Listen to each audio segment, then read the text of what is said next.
Assalamualaikum warahmatullahi wabarakatuh.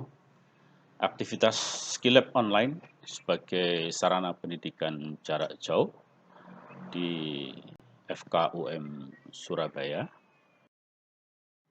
Berikut daftar aktivitas Skill Lab online sebagai sarana pembelajaran jarak jauh. Yang pertama absensi, kedua pretest, kemudian materi tersedia di e-learning maupun di platform tambahan MST dalam hal ini. Dan yang terakhir adalah aktivitas dari Skill Lab itu sendiri. Yang pertama absensi Skill Lab. Ini bisa dilakukan di e-learning. Sudah ada waktunya masing-masing dan start bisa mulai absensi dan batas akhir absensi ada di sana semua. Kemudian pretest ini dikerjakan di e-learning juga dan ada tenggat waktu kapan bisa memulai dan kapan pretest itu terakhir diakses. Kemudian materi Skill Lab ini diberikan hari demi hari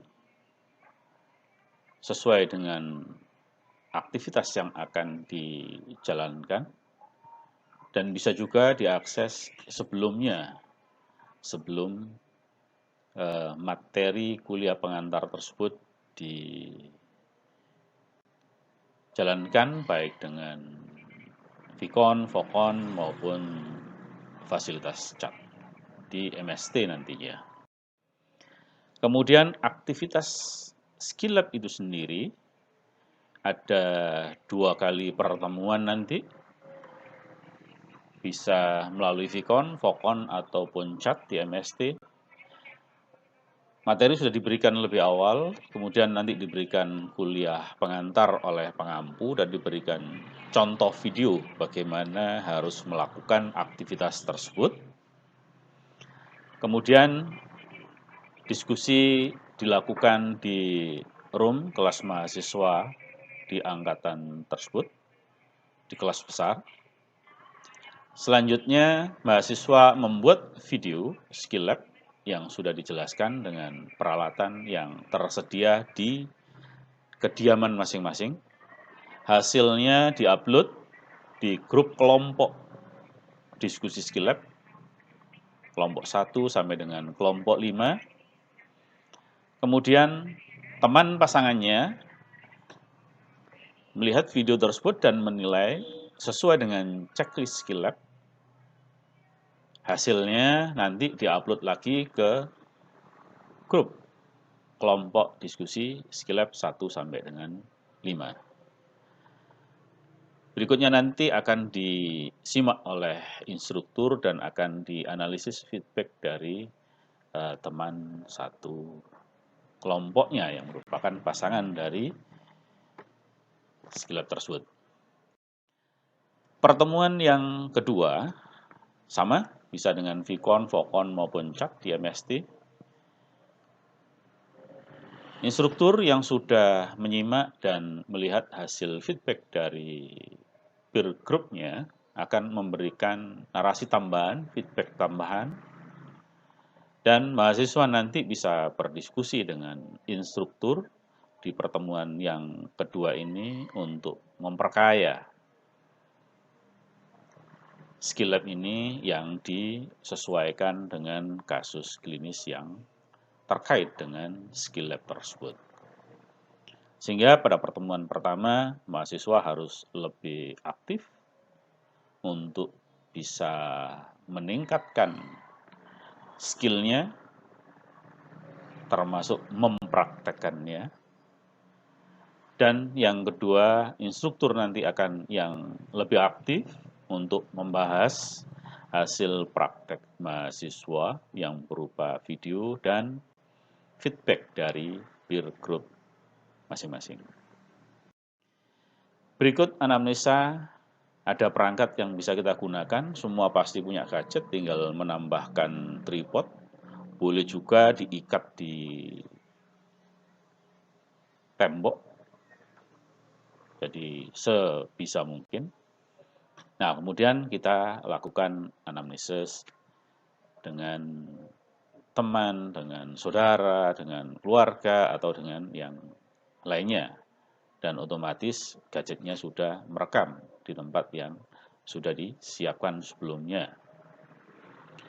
Atau bisa juga dengan partner yang lain umpamanya untuk aktivitas anamnesa ini pada skill lab yang pertama ini. Kemudian untuk pemeriksaan fisik pada pertemuan yang kedua, sesuai dengan topik pada blok ini, yaitu urologi, nanti yang diperiksa adalah pemeriksaan fisik yang terkait dengan urologi. Bisa menggunakan alat peraga yang lain, boneka, guling, dan sebagainya, asal dipraktekkan sesuai dengan checklist yang sudah dibagikan di buku panduan tersebut. Seperti melakukan dengan pasien yang sesungguhnya. Atau kalau ada yang mau menjadi pasien probandus, maka akan lebih baik lagi. Untuk skill lab yang ketiga, ada kategorisasi baik pada pria maupun pada wanita. Pada pria ini kita bisa alat bantu yang kita gunakan, ceret begitu, yang ada lehernya itu. Kemudian nanti kateternya, kalau wanita ini ya, pakai teko yang lehernya pendek.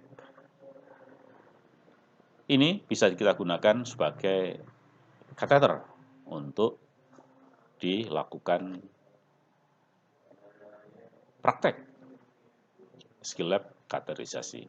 Handskun dan sebagainya nanti bisa dicari seadanya di sana, bisa kaos tangan dan yang lainnya. Untuk colok dubur, bisa kita gunakan peralatan yang ada di rumah kita, berupa botol atau yang semacamnya. Kemudian handskunnya ya sesuai dengan apa yang kita punya di rumah, kita gunakan, asal dilakukan sesuai dengan checklist yang tersedia di buku panduan skill lab. Fungsi suprapubis juga bisa kita lakukan di rumah dengan peralatan yang tersedia di rumah. Umpamanya bakul nasi begitu. Nah, ini bisa kita gunakan. Nanti alat puncture-nya bisa kita gunakan pulpen atau jarum atau yang lainnya yang kira-kira memungkinkan untuk dilakukan praktek fungsi suprapubis. Demikian tata cara skill lab online yang masih tetap bisa mendapatkan kognisi dari mahasiswa untuk bisa tahu knows how-nya dan juga bisa melakukan aktivitas keterampilannya dalam bentuk show house-nya sesuai dengan checklist yang ada dengan memanfaatkan peralatan yang ada di sekitar kita, di rumah kita. Barakallah, semoga bisa dilakukan dengan baik dan semoga mendapatkan hasil yang paling baik. Wassalamualaikum warahmatullahi wabarakatuh.